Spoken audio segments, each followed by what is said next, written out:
Assalamualaikum warahmatullahi wabarakatuh. Selamat pagi, selamat siang, selamat malam untuk Bu Maya Siahaan dan teman-teman sekalian. Kami dari kelompok 7 akan mempresentasikan materi tentang kalium, salah satu mineral penting dalam tubuh manusia. Materi ini akan membahas bagaimana kalium bekerja dalam tubuh, kadarnya yang normal, serta faktor-faktor yang mempengaruhi keseimbangannya. Harapan kami presentasi ini bisa menambah pemahaman teman-teman mengenai pentingnya menjaga kadar kalium yang seimbang. Yang pertama, bagaimana kalium masuk ke dalam sel?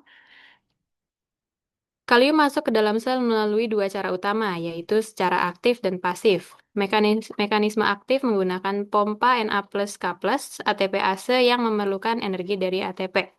Pompa ini bekerja dengan mengeluarkan 3 ion natrium yang memasukkan 2 ion kalium ke dalam sel.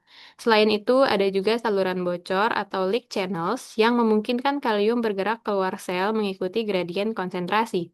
Di ginjal terdapat kotransporter Na+K+2Cl- yang juga membantu reabsorpsi kalium.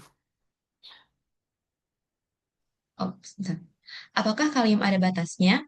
Ternyata untuk kalium dari makanan tidak ada batas atau upper limit. Ini karena tubuh, khususnya ginjal yang sehat, mampu mengekskresikan kelebihan kalium dengan baik.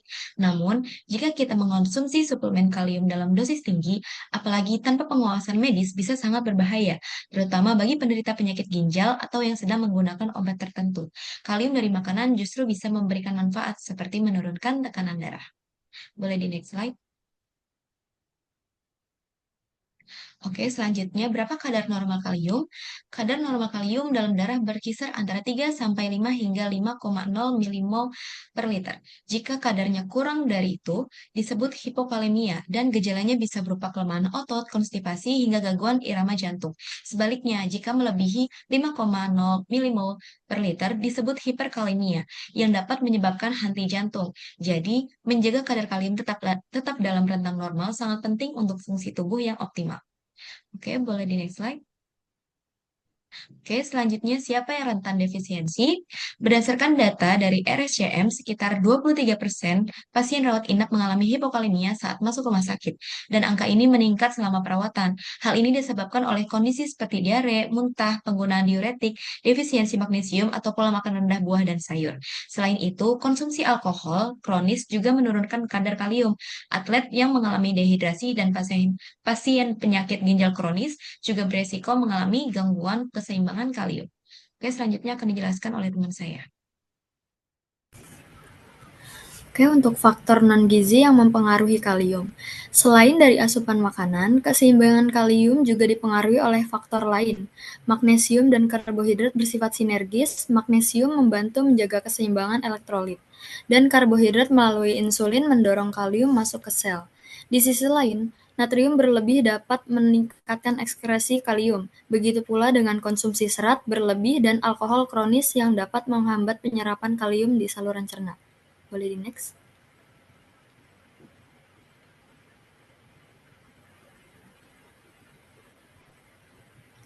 Kalium dan obat-obatan.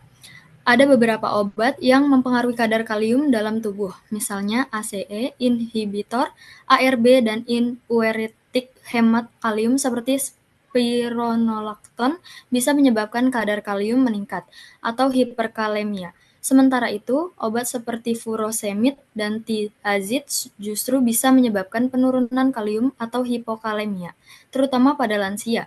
Karena itu, penggunaan obat-obatan ini harus dalam pengawasan tenaga kesehatan. Boleh di next. Siapa yang mengatur kalium? Beberapa hormon berperan dalam regulasi kalium. Aldosteron bertugas meningkatkan ekskresi kalium melalui ginjal. Insulin terutama setelah konsumsi makanan tinggi karbohidrat, mendorong kalium masuk ke dalam sel.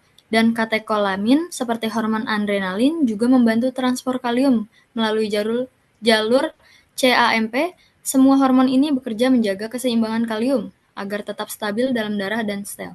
Selanjutnya akan dijelaskan oleh teman saya. Selanjutnya, jalur kalium dari usus ke sel. Setelah kita mengonsumsi makanan, kalium diserap di usus halus melalui proses difusi pasif dan transfer aktif. Setelah itu, kalium masuk ke sirkulasi portal dan didistribusikan ke jaringan tubuh. Menariknya, sebelum kadar kalium naik, usus sudah memberi sinyal feed forward yang merangsang pankreas mengeluarkan insulin. Ini menunjukkan sistem tubuh sangat terorganisir dalam menjaga keseimbangan kalium. Lagi next. Jalur kalium dari hati ke seluruh tubuh. Kalium yang sudah berada dalam darah akan difiltrasi di ginjal, sekitar 755 milimol, disaring di glomerulus, lalu 65% diserap kembali di tubulus proksimal, 27% di lobe of Henle, dan sebagian kecil di tubulus distal dan ductus colligenstes. Ginjal hanya mengeluarkan sekitar 12% dari total kalium dalam urin.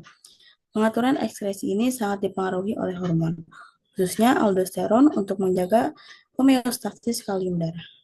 Lagi next. Berikut referensi ilmiah dan buku yang kami gunakan. Kami siap menjawab pertanyaan bila Bapak dan Ibu dosen bertanya. Wassalamualaikum warahmatullahi wabarakatuh.